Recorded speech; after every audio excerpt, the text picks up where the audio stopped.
The Belshons were invited to LTM Season 2. Thank you OG Albino for the invite. This is going to be our draft analysis. I'm going to try and keep this short and sweet, more of a team introduction kind of thing. LTM is a low-tier draft league with 3 Tera and Tera preview. LTM is a 9-week regular season with 3 rounds playoffs for the top 8 coaches. There's one draft pool made up of 16 coaches. We've each got 100 points to draft 9 to 11 Pokémon. You can find a link to the tiers in the description down below. With our first pick, we picked Heracross. Heracross is an excellent wall breaker, especially in low tier. Always loved using Heracross in Gen 5 UU and Gen 6. I loved it when I had it in the PPL NX games, so I thought, why not go Heracross as our first pick? It's got an amazing attack stat with 125, decent speed of 85, has Trailblaze to help boost that speed stat, and it gets good coverage moves. Close combat, Facade to pair with the Guts ability, and then it's got Moxie to just take over a game. It also gets access to Earthquake, Megahorn, Knockoff, and some other good moves. As this is low tier, there's not that many fairies available. I may have been slightly too early on this pick, but I couldn't let my girl Sylveon not get picked by me. So we picked Sylveon. Sylveon is just the best evolution to use competitively, one of the best fairies in the game. It's got the amazing Pixelate ability to boost that Hyper Voice. It's got very good special defense, good special attack, and some really good HP stats. It can provide wish support, you can chuck specs on it, and it can just dominate teams with the Hyper Voice Pixelate choice specs. It's got Baton Pass for momentum, and some other cool moves. And it's just great for that support or power. For our round 3 pick, we picked our first Tera captain. I'm not sure what Mamoswine is doing in low tier, and I'm not sure why it's not banned for Tera, but hey, I don't mind it if I got it. Mamoswine is an absolute threat. It's got Oblivious, so it's immune to Intimidate, and there are quite a few Intimidate users down in the low tier, things like Incineroar, things like Crocodile, which was a high tier pick. So yeah, we've got that going for us.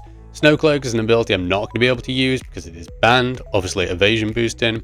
Thick Fat makes those fire and ice moves just do very little to us. So we've got a massive 110 HP stat, a massive attack stat of 130, and then the rest of the stats are just okay.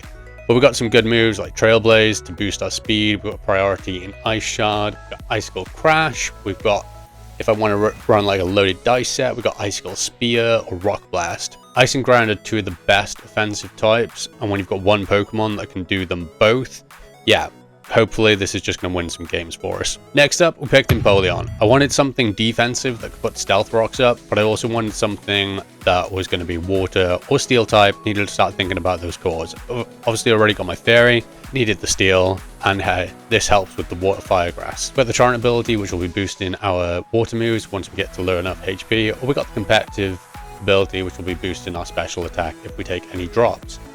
This thing is a especially defensive monster. It could also set up in some games. We've got some Aqua Jet priority, we've got Sword Stance, or like I said, we could abuse the competitive. Flip Turn is going to allow us to keep momentum up. We can also phase with Roar. It's got recovery and Roost as well. So I ideally wanted Cyclizar in this slot, but as you can see, this is not Cyclizar. So yeah, getting a dragon is going to be very, very difficult, but I wanted to make sure I still had something that could rapid spin. I was looking at my team and was that I need to ground resist, looking at what I've got so far. So we picked up Serena. It's just pure grass type. We've got the Queenly Majesty ability, so we can prevent any kind of priority going against us. We got a really good attack stat and then some decent defense and Spadef, but yeah, not the most amazing, but chuck an Assault Vest on it and it will be doing some work. It's also going to be able to resist those ground type attacks, which I really wanted to do. It can rapid spin, triple axle, it can knock off, it's got power whip, it's just got so many good moves that are just going to be really good for this team. So to complete my fire, water, grass core, I wanted something that was going to be above 100 base speed, because when you look at my team, it's quite slow so far. So thankfully Delphox was still there. It's fire psychic, so it allows me to side spam if I want to. Really good speed stat, good special defense, good special attack. We've got the blaze and magician abilities. Magician is going to be great if I use it with berries to get rid of my own item, and I could potentially steal some other items from Pokemon. Maybe that'd be like an assault vest or something, or leftovers. That'd be really cool. I used Delphox briefly in a Showdown League, and I absolutely loved it for the few games I did bring it to. So hopefully this will be a good showing from it. Next up, we got Kilowattrel.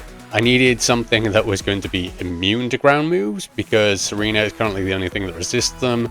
And I needed an electric type, and I needed more speed, so Kilowattrol does all three of those things. We got the Volt Absorb ability, which is going to allow us to be immune to electric type moves, which is brilliant as a flying type.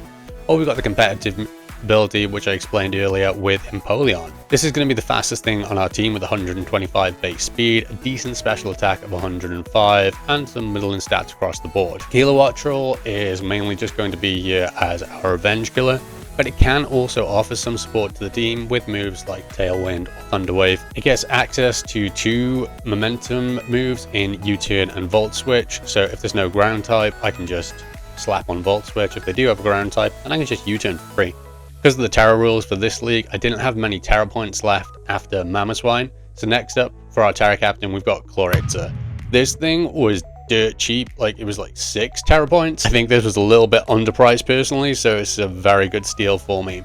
Got a massive special attack stat of 120, and then the rest of the stats just like fiddling across the board. But hey, we'll be able to take some hits and get a massive hit off with this thing. There isn't much that's going to want to be taking a hit from this if I can use my Teras with it correctly. It's got good coverage moves. It gets Dragon Pulse, it gets Aura Sphere, Dark Pulse, U-turn, Flip Turn. So yeah, Mega Launcher with those pulse moves, and Tera might just be OHKO in a lot of things. Next up, I wanted a reliable fighting check, and Muck was the best poison type around. I also needed Toxic Spikes on this team, because if you look at my team so far, I don't have that many hazards. I've got Spikes on Heracross and Stealth Rock on Mamo and Empoleon, and that's pretty much it. I've been using Muck in PPL NX Stage 2 and in EDC, I think. So I'm really comfortable with Muck. It's a brilliant Pokemon. It's got priority. It's got very good abilities and Sticky Hold and Poison Touch. Like if I want to put any item on this, I don't have to worry about knockoff switches because Sticky Hold will be keeping that attached to Muck. So that's going to be really good for us. It's got good moves like Drain Punch. It's got good like stab moves and Poison Jab, etc. So yeah, hopefully Muck is just going to do what I need it to do when I bring it. And finally, I had a few points left and I was like, I don't have a dragon. Am I going to need a dragon? I want a dragon just because, hey, it's a dragon. And Flapple was the only dragon really that fit my price range. I've never used Flapple before. I've only seen it used by Pokémon when it was like low tier SPL or something like that, or P4G, whatever league that was. This is not Tera though, so it's not going to be as good. It might come to some games, it might not, who knows. It's got Hustle, which is just going to give it a massive attack stat boost, and when it's got 110 attack already, it's going to be doing a lot of damage if it does come. Pretty sure this thing gets U-turn, so it does have that momentum. I said I'd keep this short and sweet, so that's going to be the end. Tell me what you like about the team in the description down below, or tell me what you don't like about the team. And leave a like and subscribe if you've enjoyed the content and you're looking forward to LTM Season 2.